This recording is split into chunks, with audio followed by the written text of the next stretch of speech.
빌립보서를 흔히 기쁨의 책이라고 합니다. 이 말은 우리가 매일 주일 빌립보서를 펴는데 주일 교회 올 때마다 뭔가 기쁠 것을 기대하자는 말입니다.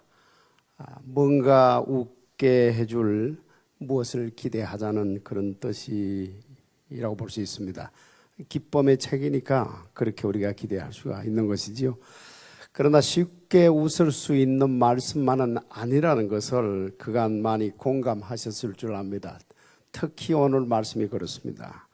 결코 쉽게 웃을 수 있는 말씀이 아닙니다. 사도 바울은 오늘 본문에서 기쁨이라는 말을 많이 합니다. 내가 기뻐하고 기뻐하니 너희들도 기뻐하고 기뻐하라 합니다. 나만 이렇게 웃을 일이 아니요 그대들도 웃으시오 식으로 말을 합니다. 이 말을 4번이나 하고 있습니다. 그러나 이 사도 바울을 우리가 따라가기가 쉽지 않습니다. 사도 바울 혼자서만 기뻐하는 것 같습니다. 이 말씀을 받고 있는 빌립보 교인들이 사도 바울을 얼떨떨한 표정으로 쳐다보는 것만 같습니다. 왜 사도께서 저렇게 기뻐하실까? 라는 표정들을 지었을 것 같습니다. 말씀의 내용은 대충 이런 것입니다. 두렵고 떨림으로 너희 구원을 이루라. 어두운 세상의 빛들로 나타내라. 나는 그대들이 올리는 제사의 마지막 술이 되어주겠다. 이 마지막 술이 되어주겠다는 말씀은 순교의 제물이 되어주겠다는 말씀 같은데 아무튼 지금으로서는 어려운 말씀입니다. 이런 어려운 말씀을 한 후에 끝에 가서 사도 바울은 나는 기쁘다. 그대들도 기뻐하라. 라고 말씀합니다. 이 틀림없이 빌립보 교인들이 참 사도 바울의 얼굴만 쳐다보았을 것 같습니다. 어떻게 하면 오늘 이 말씀이 우리 가슴에도 와닿을 수가 있을까요? 열쇠는 12절 말씀 그러므로에 있습니다. 그러므로 나의 사랑하는 자들아 너희가 나 있을 때뿐 아니라 더욱 지금 나 없을 때에도 항상 복종하여 두렵고 떨림으로 너희 구원을 이루라. 이 그러므로라는 말씀은 항상 그 앞에 있는 말씀 특히 6절부터 11절까지를 가리킵니다. 우리 예수님이 그렇게 몸을 낮추셨습니다. 그랬더니 하나님께서 우리 예수님을 지극히 높이셨습니다. 만인이 무릎을 꿇어 예수를 주라 시인하게 만드셨습니다. 이런 말씀 후에 그러므로입니다. 예수는 주라는 말씀을 다시 우리 한번 생각해 보도록 하십시다. 사도 바울을 포함한 모든 사도들이 예수님 앞에 무릎을 꿇고 심지어 배를 땅에 깔기까지 하면서 한 목소리로 주여라고 하는 그런 장면을 여러분 한번 상상해 보십시오. 예수를 향해 주여라고 하는 사람들은 모두가 이런 사람들입니다. 한 10여 년 전에 영국의 BBC 방송국과 한국의 KBS 방송 공동으로 세계 10개국 기독교인들과 이슬람 교인들을 대상으로 한 1만 명 앙케이트 조사를 했습니다. 과연 당신은 당신의 신을 위하여 죽을 수 있는가? 라는 질문을 던졌더니 멕시코인은 59%, 인도인은 46%, 예스라고 대답한 반면에 한국인은 12%만이 예스라고 대답했다고 합니다. 이것은 10여 년 전의 이야기입니다. 지금 조사를 한다면 10%도 될 수 있을까 모르겠습니다. 여러분, 예수는 주라는 말을 우리가 알고 사용해야 합니다. 예수는 주라는 말은 예수님은 하나님이라는 뜻입니다. 몸은 죽여도 영혼은 능히 죽이지 못하는 자들을 두려워하지 말고 오직 몸과 영혼을 능히 지옥에 멸하시는 분 하나님을 두려워하라고 성경 말씀합니다. 이 하나님이 바로 예수님이세요. 천국과 지옥을 한 손에 쥐고 있는 심판의 주이십니다. 오늘 말씀은 그렇다면 이제부터 너도 너의 구원을 이루어 가라 하십니다. 이 구원을 이룬다는 말씀이 무슨 뜻일까요? 구원의 성경적 의미가 3가지 있습니다. 첫째로 믿음으로 얻는 구원이 있습니다. 이것은 내가 하나님 앞에 죄인됨을 고백하면서 그러므로 나는 예수가 필요합니다. 예수님을 믿고 의지하게 될 때에 하나님은 우리들에게 값없이 은혜로 선물로 구원을 베풀어 주십니다. 이것은 선물로 우리가 받는 것이기 때문에 우리 측에서 이루어 가야 할 것이 하나도 없습니다. 둘째로 우리가 이 세상 떠나서 하늘나라로 들어가게 되는 구원이 있습니다. 이 구원은 장차 일어나게 될 구원입니다. 그러니까 과거에 우리가 예수 믿어서 구원에 이르렀 그 구원이 있는가 하면 장차 우리가 하늘나라에 들어갈 구원이 있는데, 이 구원 역시 오직 하나님의 은혜로 십자가의 강도처럼 오직 은혜로 우리가 들어가게 됩니다. 첫 번째 구원이 확실한 것이면 이 두 번째 구원도 확실한 것이 됩니다. 그러나 세 번째 구원이 있습니다. 오늘 이 세 번째 구원이 사도 바울이 지금 말씀하고 있는 구원입니다. 우리가 이루어 가야 할 구원입니다. 나무로 비유를 해보겠습니다. 여기 지금 우리 앞에 서 있는 나무가 두 종류가 있습니다. 기둥나무가 있고 막 심어놓은 나무가 있어요. 얼핏 보면 기둥은 나무를 잘 깎아서 아주 번지르하게 모양새도 납니다. 그런데 입에서 막 심어놓은 나무는 볼품이 없습니다. 그러나 기둥과 막 심어놓은 나무는 세월이 흘러가면서 당연히 차이가 나는 것이죠. 기둥이라고 하는 것은 아무리 그 뿌리를 땅에 깊게 박아 놓았다 할지라도 결국은 비를 맞고 눈을 맞고 하는 때 어느 날인가는 그 밑뿌리가 썩어질 것이요, 그래서 결국 땅에 쓰러지고 말 것이란 말이죠. 그러나 오늘 지금 막 심어놓은 나무는 비록 초락이 짝이 없어 보여도 그 나무는 세월이 가면 갈수록 점점 자라서 결국 그 기둥을 뛰어넘는 그런 살아있는 나무가 될 것입니다. 심어놓은 나무 속에 우리가 보이지 않는 어떤 것의 역할이 있습니다. 뿌리입니다. 기둥의 뿌리는 죽은 뿌리지만 이 심어놓은 나무의 뿌리는 살아있는 뿌리라서 그 살아있는 뿌리가 그 땅 속에서 역할을 하는 일을, 여러분 그림을 그려보십시오.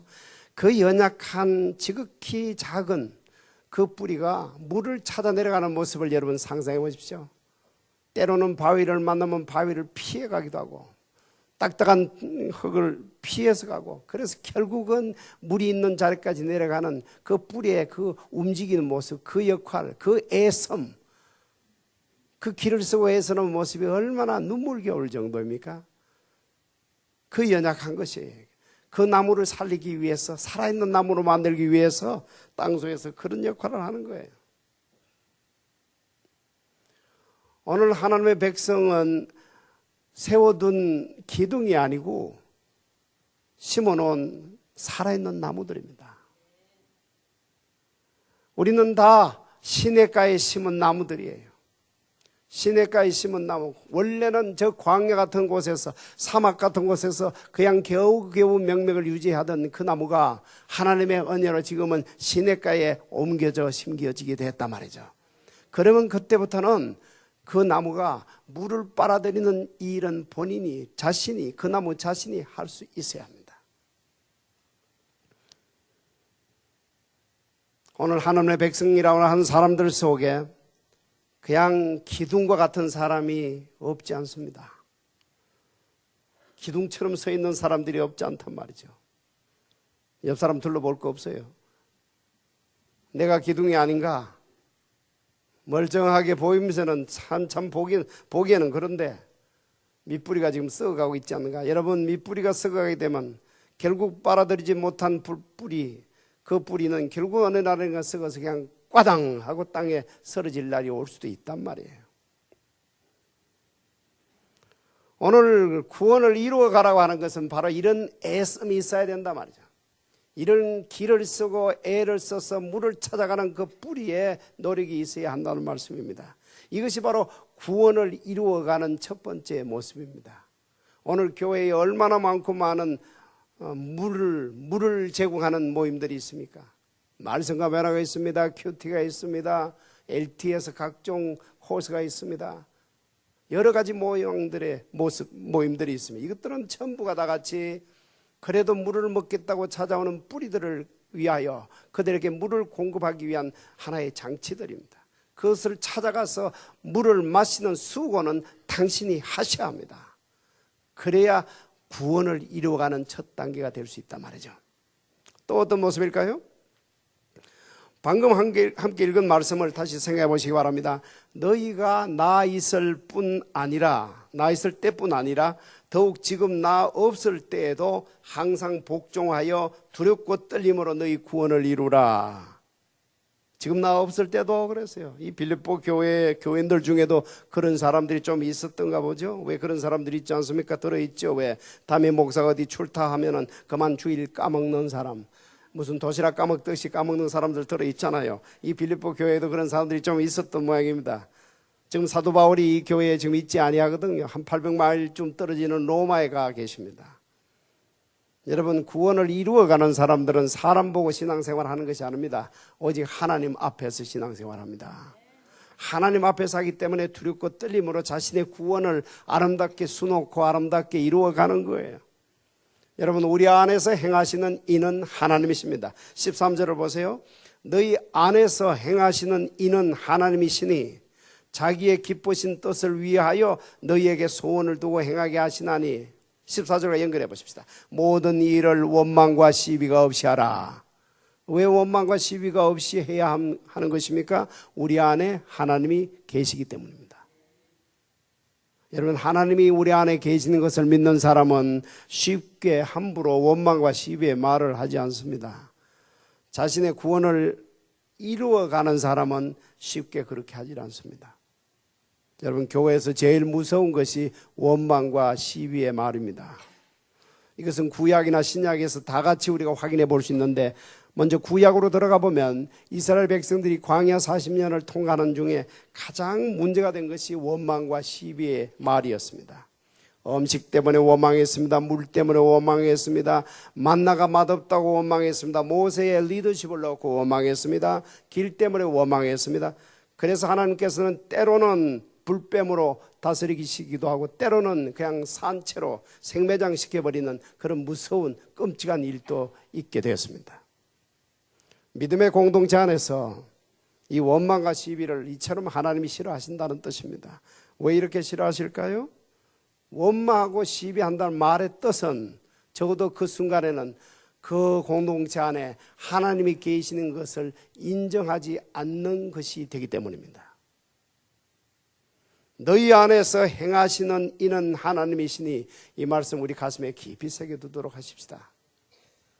또 신약시대에 들어오게 되면 성령을 근심시켜드리고 성령을 소멸시키는 주 원인이 원망과 시비의 말입니다. 뉴욕의 그 브루클린 태버너클, 그 아름다운 교회, 참 아름다운 교회더군요. 그 교회 담임 목사인 짐 심발라 목사님은 이 원망과 시비를 얼마나 싫어하는지 새가족반에 들어가서 이렇게 말했더군요. 여러분, 혹시 여러분이 이 교회에서 신앙생활을 하시다가 누군가가 원망하고 시비하는 소리를 들으시면 절대로 그 말을 끝까지 듣지 마시고 중간에 중단시키시기 바랍니다. 그리고 이렇게 말해 주십시오. 그게 사실이라면 그 사람에게 가봅시다. 목사님이라도 가봅시다. 가서 물어봅시다. 만일 그게 사실이라면 목사님으로부터 사과를 받아냅시다. 이 교회 목사님이 그런 목사님이라면 나는 이 교회에 다닐 생각이 없습니다. 이렇게 말씀해 주시기 바랍니다. 그랬다고 합니다. 그래서 그런지 지금 그 교회는 원망과 시비의 소리가 들리지 않는다고 합니다. 모르겠어요. 돌아가서 또 하는지 몰라도 아무튼 잘 들리지 않는다고 합니다. 그 대신에 그 교회는 참 뜨겁게 찬양하는 교회로 유명한 교회가 되어 있더군요. 여러분 유튜브에 들어가서 브루클린 태버너클 콰이어라고 한번 쳐보십시오. 기막힌 성가대 곡 합창곡을 들을 수가 있습니다. 여러분, 원망하는 소리, 시비하는 소리는 성령을 근심시켜드리고 성령을 소멸시켜드립니다. 그러면 그 교회가 성령의 선물인 기쁨과 웃음을 누릴 수가 없어요. 그래서 그 목사님은 이렇게까지 말하더군요.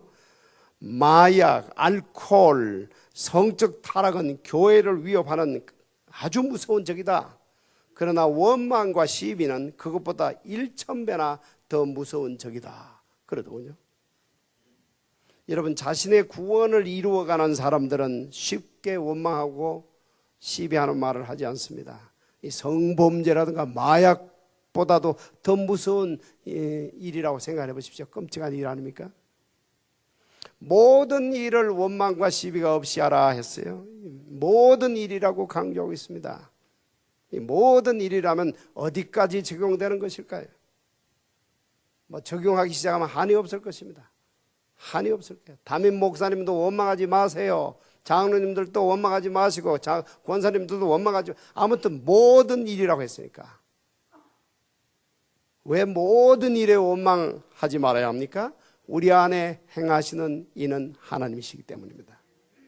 차라리 그때 그 입 다무시고 그 입으로 하나님께 기도하든지 찬양하는 입이 되기를 바랍니다. 그러므로 각처의 남자들이 분노와 다툼이 없이 거룩한 손을 들어 기도하기를 원하노라 하십니다. 우리 안에 행하시는 이는 하나님이십니다. 사랑하는 성도 여러분, 그러나 오늘 말씀은 그냥 말라만 있는 게 아닙니다. 그런 소극적인 부정적인 말만 있는 게 아니고 적극적인 말씀도 있습니다.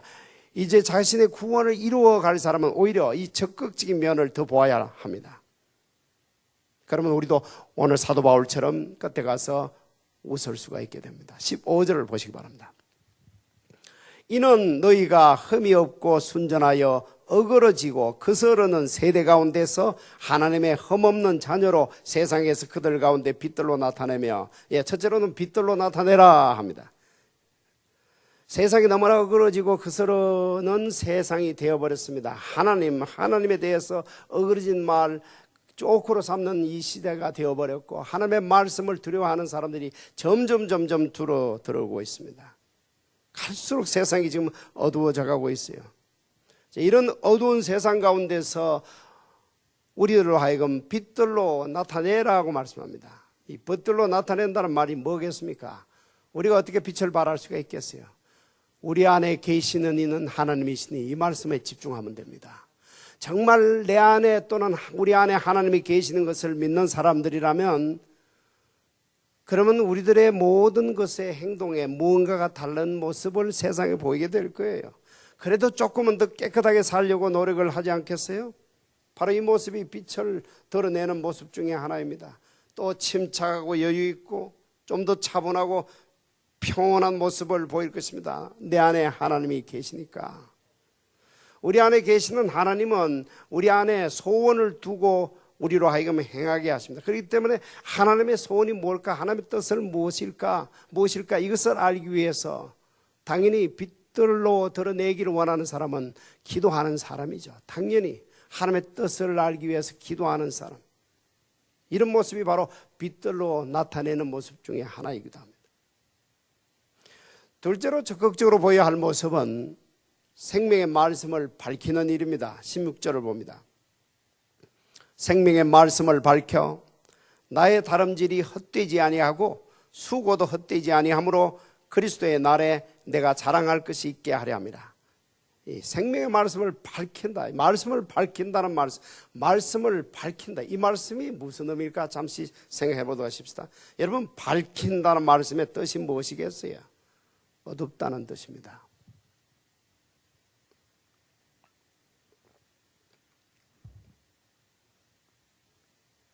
어두워서 바르게 걸어갈 수가 없습니다. 어두워서 방황합니다. 어두워서 불안하고요. 어두워서 답답하고 두렵습니다. 어두워서 어느 쪽을 향해서 어떻게 해야 될지를 잘 모르겠습니다. 여기에 말씀을 밝혀주라는 거예요. 어디가 어둡습니까? 두 군데가 어둡습니다. 먼저 우리들 안이 어둡습니다. 그래서 불안한 거예요. 그래서 때로는 짜증이 나기도 하고 때로는 두렵기도 하고 방황하기도 하는 것입니다. 이런 내 안을 말씀을 밝혀주는 것입니다. 이때 말씀을 밝혀 우리 안을 비춰주면 우리 눈이 맑아집니다. 우리 마음이 평안해지고 무엇보다도 흐트러졌던 내 안이 질서가 잡힙니다. 여러분, 질서가 잡힌다는 게 얼마나 행복한 일인지 아십니까? 뭐가 뭔지 모르겠어요. 어두워서 안개 속에 파묻혀서 이것인가 저것인가 모를 때 얼마나 우리는 답답해하며 불안해하며 초조해합니까? 바로 이런 어둠 속에 빠져있는 우리들을 마귀는 항상 주 공격 대상이 되는 것이죠. 그러면 우리는 또 마귀의 밥이 되어서 얼마나 우리는 고생합니까? 그럴 때 말씀을 밝혀 내 안을 밝혀주게 될 때 내가 오롯이 드러납니다. 나는 바로 하나님의 사랑받는 자녀요, 하나님 아버지가 나를 붙들고 계시는 것이 딱 깨달아지면서 말씀 안에서 내 자신이 정리정돈이 되는 거예요. 나의 삶의 방향도 정리정돈이 되는 것입니다. 모든 질서가 딱 사로잡히게 되는 것입니다. 그렇기 때문에 말씀을 밝혀라 하는 이 말씀의 대상, 이 밝히는 대상은 누구보다도 먼저 나 자신입니다. 여러분, 이 세상에 말씀보다 더 신통한 약이 없습니다. 이 말씀 생각하니까 또 소련 하바롭스크 공항에서 만났던 그 자매님이 또 생각이 나는군요. 처음 갔을 때입니다. 처음 그곳에 하바롭스크 공항에 배양기에서 내렸더니 이 자매님이 저를 픽업해서 라이더를 주셨습니다. 그 교민 대표 중에 한 사람이었습니다. 차 안에서 보니까 이 자매님이 백에서 무언가를 끄집어내서 물로 이렇게 먹고 있더라고요. 그래서 제가 한번 물어봤어요. 그게 뭐냐고, 그 약이 뭐냐고 그랬더니 그 약을 먹지 아니하면 밤에 잠을 잘 수 없는 상당히 중요한 약이라고 그래요. 그때 제가 그냥 무심코 이렇게 말했습니다. 자매님이 이제 그 약 안 드셔도 됩니다. 그랬어요. 그러니까 이 자매님이 깜짝 놀라면서 미국에 그런 좋은 약이 있습니까? 그 약이 뭐예요? 약 이름 뭐예요? 막 저한테 막 이렇게 달려들듯이 말을 하더라고요. 그래서 제가 그랬어요. 구약과 신약이라고. 여러분, 우리는 지금 상당히 흔히 듣는 말 중에 하나입니다만 그분은 성경을 몰랐으니까 그런 약이 있느냐고. 여러분, 믿거나 말거나 그날 저녁에 그분의 집에서 식구들, 가족들 다 모아놓고 말씀을 제가 밝히고 그리고 기도하고 안수도 기도하기도 하고 그랬는데, 그랬을 때 그 자매님이 그 날짜로 그 약 버렸어요. 그 뒤로는 신약과 구약에 미쳐가지고 아주 하나님의 아름다운 딸이 되었고 주님의 훌륭한 제자가 되었습니다. 여러분, 이 세상에 구약과 신약만큼 신통한 약이 없습니다. 이 약은 바로 여러분의 내면을 비춰주면서 여러분이 방황하는 여러분의 자아를, 여러분의 존재를 반듯하게 세워지고 똑바로 걸어가게 만들며 조금도 어떤 환경에도 흔들리지 아니하도록 견고하게 여러분을 붙들어주는 가장 파워풀한 약이 되는 거예요. 그래서 말씀을 밝혀, 이 말씀이 가슴에 와닿는 거예요. 생명의 말씀이요, 이 생명의 말씀이 나를 향하여 밝혀줄 때에 이 생명의 말씀이 나를 살리는 것을 경험하는 분들은 다 경험하잖아요. 둘째로 이 말씀은 밖을 향하여 또 밝힙니다. 아까 말씀은 내 안을 향하여 밝히는 역사인데 이번엔 밖을 향하여 밝히는 거예요. 선도, 바로 전도이죠. 선교입니다. 제가 오늘 오후에 우크라이나 선교지로 떠나는데 가서 저녁에 흩어져 있는 목사님들, 우크라이나 목사님들 다 모시고 제가 바로 또 말씀으로 밝혀주는 이 일을 하게 될 거예요. 그러면 그분들은 또 저로 통하여 자기 신들을 밝혀준 그 말씀을 들고 자기들 교회에 가서 또 성도들을 밝혀주는 그 사역을 하게 될 겁니다. 여러분, 우리 교회가 이런 일을 하고 있다는 것에 대하여 긍지를 느끼시기 바랍니다. 그리고 이 일에 동참들을 하세요. 참석하는 그 목사님들에게 식사 한 끼라도 대접하고 말이죠. 특히 이번에 모이게 되는 그 장소가 참 저에게는 특별한 곳입니다. 우크라이나 수도가 키예브인데 키예브에서 7시간 내지 8시간 버스를 타고 남쪽으로 내려가요. 그곳에 있는 교회인데 그 교회에 22년 전에 제가 세례를 시켜준 교회이기도 합니다. 지금 저기에 교인들이 세례받은 우크라이나 교인들이 저렇게 서 있는데 저기 보면 한가운데 앉아있는 청년 한 사람이 보이지요? 22년 전 일입니다. 저분들을 전부 세례해 준 거예요. 예, 저 자매님도 세례 받으시고, 예, 형제님도, 또 자매님도. 예, 이렇게 저 많은 분들이 그날 세례를 받고, 이제는 참 훌륭한 교회가 지금 되어 있습니다. 그때 저를 불러주신 것처럼 두 사람이 지금 훌륭한 목사님에 대해서 그렇게 훌륭한 교회를 이루고 있단 말이죠. 그 교회에서 이번에 다 모이게 됩니다. 이 교회가 앞으로도 우크라이나 전역에 하나님의 말씀, 생명의 말씀을 밝히는 그 일에 있어서 저와 여러분이 같이 함께 할 수 있었어요. 여러분도 이 일에 거룩한 동력자가 되기를 간절히 바랍니다. 그런데 오늘 말씀을 보면 사도 바울이 왜 빌립보 교회에 이렇게 하라고 하느냐, 이유가 있습니다. 16절 말씀을 다시 보십시오. 생명의 말씀을 밝혀 나의 다름질이 헛되지 아니하고 수고도 헛되지 아니하므로 그리스도의 날에 내가 자랑할 것이 있게 하려 함이라. 왜 사도 바울은 빌립보 교회를 향하여 이렇게 하라 저렇게 하라고 합니까? 자랑하고 싶었습니다. 그리스도의 날에 내가 자랑할 것이 있게 하려면, 사도 바울 자신을 두고 하는 말이 아니에요. 사도 바울 자신을 자랑하고 싶어서 이 말씀하는 것이 결코 아니고 빌립보 교회를 자랑하겠다는 뜻입니다.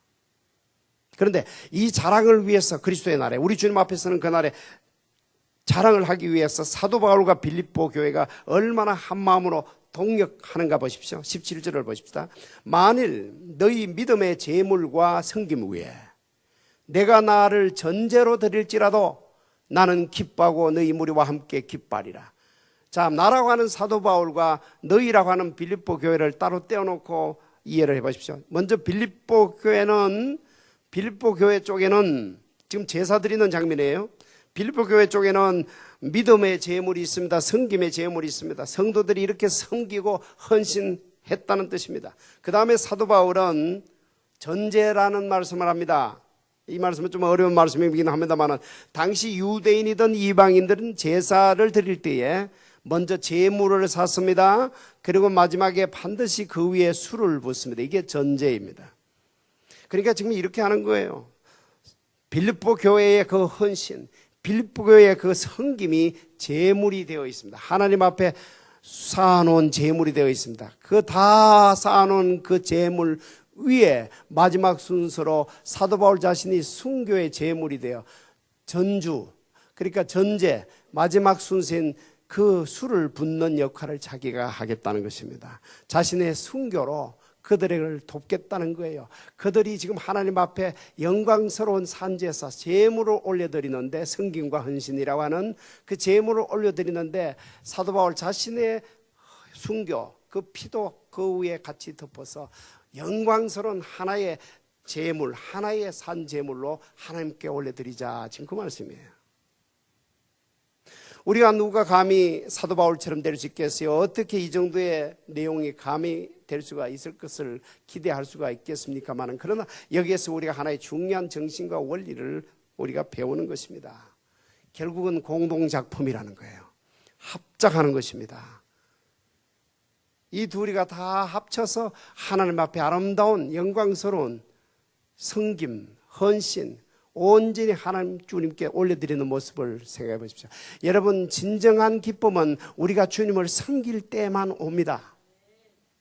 그것도 이렇게 교회의 지도자와 교인들이 한마음이 되어서 주님을 섬기겠다고 한 작품을 만드는 이 모습은 가장 온전히 이루는 구원의 가장 아름다운 작품이 되는 것입니다. 저에게도 소원이 있습니다. 우리가 하나님의 은혜로 이렇게 생수의 강을 이루게 됐는데, 저와 여러분이, 여러분과 제가 우리 나름대로 아름다운 공동작품을 잘 만들어서 우리 주님 앞에 서는 날에 저는 여러분을 칭찬하고 여러분들은 저를 칭찬해 주는 아름다운 모습 말이죠. 오늘 이 말씀을 보면서 이런 감동이 가슴에 오는 거예요. 여러분, 이런 것들이 우리들의 공동관심사가 되어야 합니다. 이것이 공동관심사가 되어 있는 사람들 입에는 원망과 시비가 어울리질 아니합니다. 참으로 짧은 인생의 짧은 시간 속에 우리 주님만을 기쁘시게 해드리기 위해서 이 일에 한마음이 되기에 급급하기 때문에 그쪽으로 기울질 여유가 없고 틈이 없는 것이에요.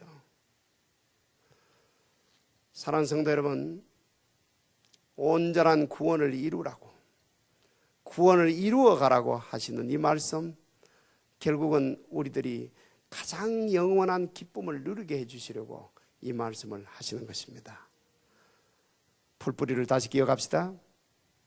심어놓은 그 나무는 시극히 초라한 모습이라도 물을 얻기 위해서 파위를 피하기도 하고 돌을 피하기도 하고 딱딱한 흙을 뚫기도 하고 하면서 끝내는 물 한 방울 찾기 위해서 길을 세워 애쓰는 그 나무 뿌리를 생각하자고요. 얼마나 연약한 볼품없는 초라한 모습입니까? 그러나 바로 그런 애씀이, 그런 길을 쓰고 애를 쓰는 그 모습이 바로 그 나무를 든든히 키워가는 온전한 나무를 이루는 것입니다. 저와 여러분이 보다 더 온전한 구원을 이루어가는 아름다운 성도들이 되기를 주님의 이름으로 축복합니다.